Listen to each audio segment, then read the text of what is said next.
My name is Rachel Sander, I'm 36 years old. I hate to toot my own horn, but I'm a career woman working my tail off. My family consists of my husband Sean, our daughter Lily, and me, a family of 3. Sean and I, both working professionals, are in our 9th year of marriage, and our adorable Lily is now in her 2nd year of elementary school. We have our occasional squabbles, but I like to think we're just an average, close-knit family. But recently, something's been bothering me a bit. Hey, Rachel, could you spot me again this month? Really? Again? Please, I'm begging you. I've had a lot of social drinks lately and I need the extra cash. Think of it as supporting your husband. Please, I'm on my knees here. Sean, putting his hands together and bowing his head like a kid. Lately, he's always asking for more pocket money or to get it in advance. We both work, but managing the finances has mostly been my gig. Not that I mind, really. I even enjoy it, thinking of it as part of my responsibilities at home.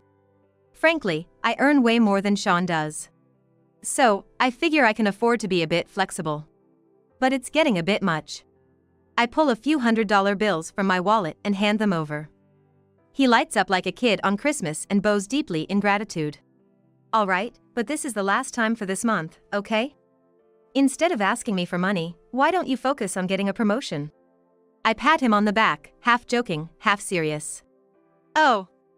Yeah, I got it. I'll do my best. He clutches the bills and answers with a sheepish grin. It's hard to take him seriously. I don't know if he gets it or not. I sigh. And so, life went on, until that fateful day. Yes, that was the case, until that day. On a sunny holiday, Sean and Lily went out for a drive together. I couldn't join them because of work. It wasn't the first time they went out without me. And each time I felt both grateful that Sean was taking care of Lily and guilty that we couldn't go as a family. Lily's a good kid, understands my busy work schedule and always cheers me on. Her kindness has been a real lifesaver. I waved them off as they left in the car and headed to work. Then, a few hours later, that life-changing call came. Hello, is this Rachel Sanders' phone? I'm afraid your husband and daughter have been in a serious car accident. Upon hearing the initial news, my mind went completely blank. I can't remember what I said, but after somehow conveying the situation to my boss, I was urgently told to leave work and go there immediately.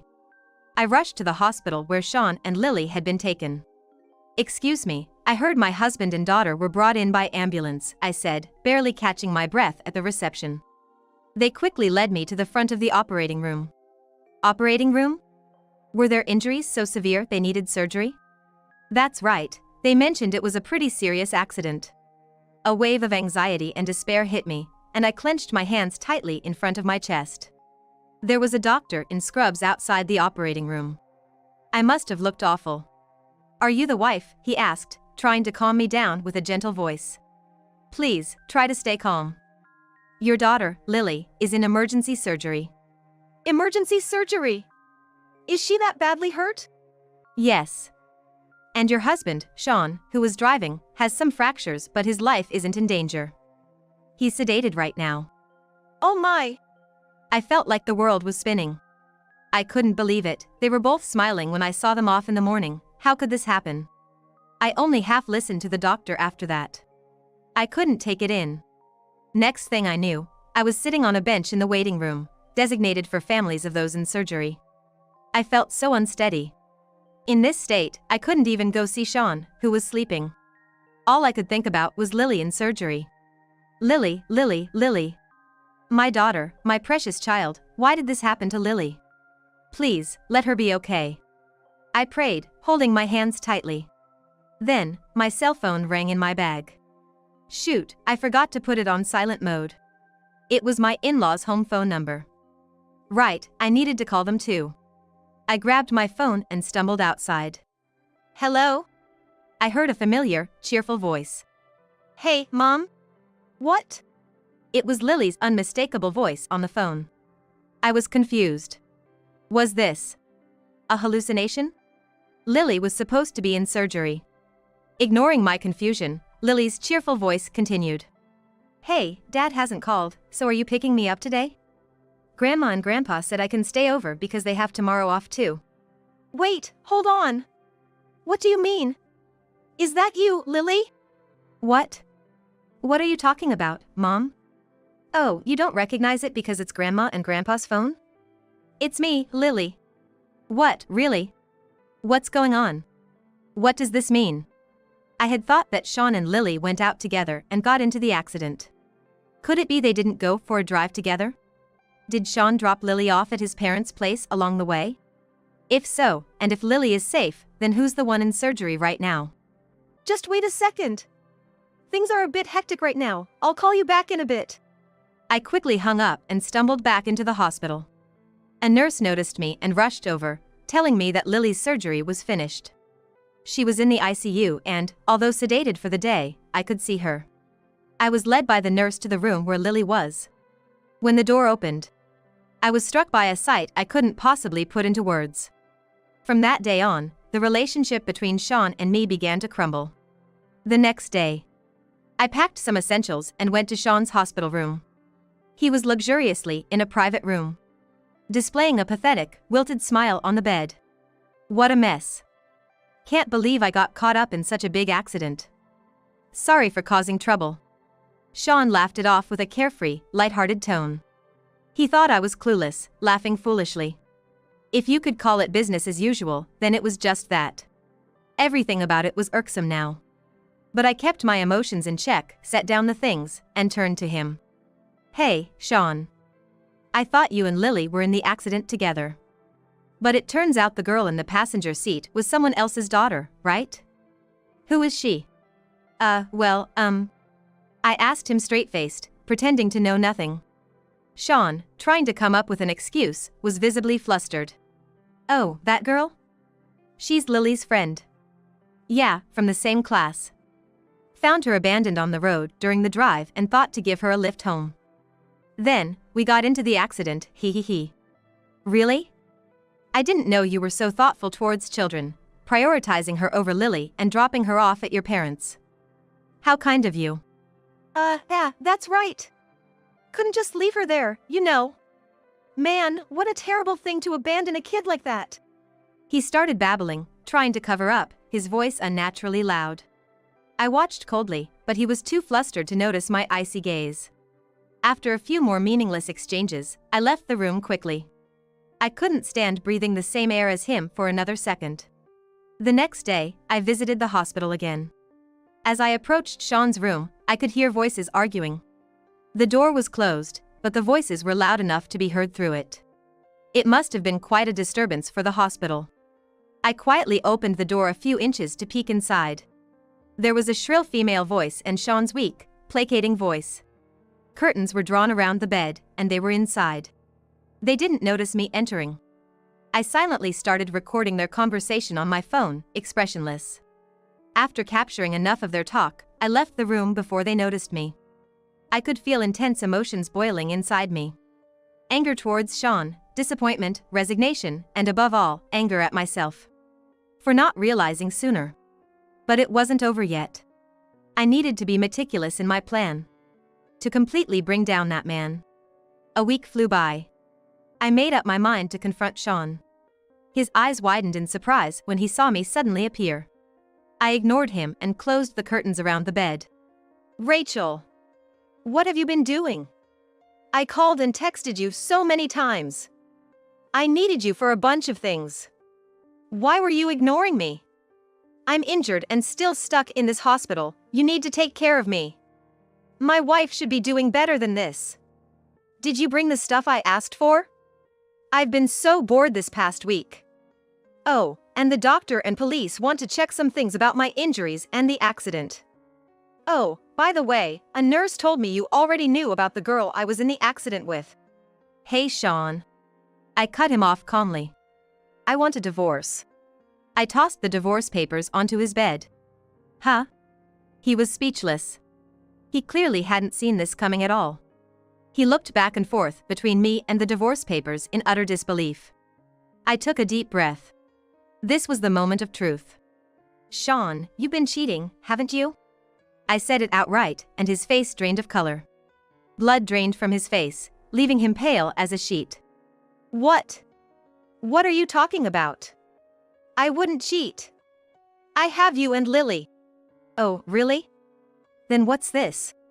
I laid out the evidence of his infidelity. What is this? His face was a picture of shock. As I looked at him, I remembered the day I received the call that Sean and Lily had been rushed to the emergency room. That day, I was shocked when I faced the girl in the ICU. Connected to numerous machines, sleeping there, she was clearly not my daughter, Lily. Yet, there was something familiar about her. I told the doctors and nurses that she wasn't my daughter, as Lily was safe at my in-laws' house and I was in contact with her. They looked confused. So, who was this girl? I had a hunch and started searching through my phone's contacts. I had registered the class contact list, so she should be there. Ah, found it. Hello, is this the cell phone of Hannah Kirby's mother? My name is Rachel Sander. I'm the mother of Lily Sander, who's in the same class as Hannah. A face I remembered seeing somewhere. Digging through my memory, I realized it was a face I had seen at my daughter's school event. Hannah's mother, Anna Kirby, was frantic on the other end of the phone. Even over the phone, her voice was almost deafening. I informed her about Hannah's accident and the hospital she was taken to, then hung up. I immediately left the hospital and headed to my in-laws' house where Lily was. My mind was still in turmoil. But I was certain something was happening behind my back. I hurried to my in-laws' house. When I arrived, Lily greeted me happily, and my in-laws looked surprised. Mom! You're late. I've been waiting forever. Lily! Lily! What's wrong, Mom? She was just as I left her in the morning, perfectly fine. I hugged her tightly, relieved. Thank goodness, my daughter was here. Lily, looking puzzled, asked if I was tired from work as she patted my head. Feeling the warmth of her hand, I was reassured she was alive. Lily, weren't you supposed to go on a drive with Dad? Why are you here at Grandma and Grandpa's? Her face clouded over. Well, I started feeling sick on the way and asked Dad to drop me off. She said, scratching her cheek. But I could tell immediately it was a lie. As I was wondering what this all meant, my mother-in-law suggested, let's not talk at the entrance, come inside, Rachel. She led me to the living room. My mother-in-law and father-in-law were wearing solemn expressions. I had a bad feeling. But I knew I couldn't look away or cover my ears. My mother-in-law spoke first. Just to confirm, do you know that every time Sean takes Lily out, he drops her off here midway and picks her up later to go home? No. I answered, confused, and my in-laws looked as if they had expected as much. What does this mean? Sean and Lily weren't really going out together? But why? Why would he pretend to go out, leaving Lily behind? It's hard to say, but I think Sean might be having an affair. What? My husband saw Sean meeting with an unknown woman. He also saw him playing with a girl about Lily's age. I looked at my father-in-law in disbelief, and he nodded solemnly. I thought I was mistaken at first. But after Sean left Lily with us, I followed him and saw him pick up the same woman and her child in his car. I can't believe it. We were told by Sean that he was bringing Lily here because she was insistent on seeing her grandparents. And when we asked Lily, she said Sean told her to keep it a secret from you, Rachel. To pretend you all spent the day together. He threatened to abandon her if she broke the promise. I felt dizzy. So, Sean was using our daughter to cover up his affair? I couldn't believe it. What had I been seeing all these years? I thought we were a normal, happy family. Was I the only one who thought so? Was Sean mocking me all along, enjoying his affairs, while Lily lived in fear of his unpredictable behavior? Was I the only one oblivious to all this? Thinking about the girl involved in the accident, it was likely that she was Sean's mistress's child. Confusion, anger, despair, my head was spinning with these emotions. My in-laws reassured me, saying they were on my side and I could talk to them anytime. I thanked them and left with Lily. In the car on the way home, I made a quiet resolution. I had been too absorbed in my work and hadn't paid enough attention to my family. It was up to me to protect Lily. I was determined to expose Sean's secrets and make him face the consequences. Back home, after dinner, and after Lily had gone to bed, I searched Sean's room. And there it was, evidence of his affair. In his computer, under a folder named Family Memories, were photos of his mistress, pictures of them in bed, and photos of them with her child, looking like a family. I knew the mistress. It was the woman I called today. It was Anna Kirby, the mother of Lily's classmate, Hannah. Sean had been happily playing with his mistress's daughter, threatening our own to keep her quiet. And now, they were involved in an accident. It made me sick. I remembered Sean always disliked being photographed, claiming he wasn't photogenic. We hardly had any family photos, yet here he was with his mistress, posing happily. Was he different with her? Could it be that the allowance Sean frequently begged me for wasn't for drinks with friends, but for his affair? A simmering anger began to boil within me. I wouldn't let this man get away with this. I printed all the photos from the computer. The next day, after hearing Sean's incoherent ramblings in his hospital room, I stopped by the police station to collect his belongings recovered after the accident. Luckily, his cell phone was only slightly cracked and turned on without issue. I immediately opened his messaging app and checked his conversations with his mistress. The exchange was filled with nauseating heart stamps. I took screenshots and printed them out. Then, the following day, I recorded a conversation between Sean and Anna in the hospital room. "Hey, what's going on? I thought you and Hannah were just going for a drive, and then I hear about an accident with severe injuries. Do you know how hard it was to deceive my husband about this?" "Anna, calm down. It's okay, my wife doesn't suspect a thing." Is that supposed to comfort me? That your clueless wife hasn't figured it out? I'm not in the clear here. My husband is suspicious, and Hannah, she's just a girl, she's hurt. If there are scars, you're taking responsibility for life. What are you talking about? Can't you worry about me a little? I almost died in that accident. Don't worry about Hannah, she's young and will recover quickly. Quicker than an old man like me. Haha. Don't you laugh. Now that it's come to this, we're in this together, right? We have to make sure our affair stays hidden. I wanted to scream at them but held back. Their arguing solidified my resolve: divorce. I couldn't continue a normal life with Sean after all this. Today, armed with all the evidence, printed photos, screenshots of messages, and the recorded conversation, I confronted him. I couldn't continue a normal life with Sean after all this. Today, armed with all the evidence, printed photos, screenshots of messages, and the recorded conversation, I confronted him. Today, armed with all the evidence, printed photos, screenshots of messages, and the recorded conversation, I confronted him. Now, if you say you haven't had an affair, explain all of this. Sean bit his lip in frustration. I continued calmly. You've always been selfish, Sean. Not caring about Hannah or even her own daughter, Lily. Do you understand that? What do you mean? I've been overwhelmed with my own problems. Look at these injuries. I don't have the luxury to worry about others. Hannah once told Lily, laughing, Lily's dad is so into my mom and me. Lily and her mom get no attention at all. What? Children are much more observant and understanding than adults realize. Hannah told Lily that, and still, Lily has been living in fear and enduring all this because of you. Do you even understand how she feels? What? Suddenly playing the mother card? If you're going to say that, I have plenty of complaints too. You're always busy with work, leaving Lily to me. We have no time as a couple. Just because you earn more, what does that mean? Ultimately, you're just my ATM. You didn't even notice the affair until now. Don't act all high and mighty. It's all your fault. If you had fulfilled your role as my wife properly, I wouldn't have had to have an affair. You should take all the responsibility. So this was Sean's true nature. I watched him rant coolly. Then the curtain behind me was pulled back. In came my red-faced in-laws, Anna and her husband. And a lawyer. Huh? Sean's eyes widened in shock as everyone I had gathered suddenly filled the room. Entering silently, they had been listening to our conversation and now surrounded his hospital bed. This foolish son of mine. My father-in-law, red-faced with anger, yelled as if he was about to grab Sean. Ah! Sean let out a strained sound. Enough with your disrespect towards Rachel. Who do you think you are? Not only having an affair, but also involving someone else's daughter and causing her injury. Shame on you, shame. Seriously.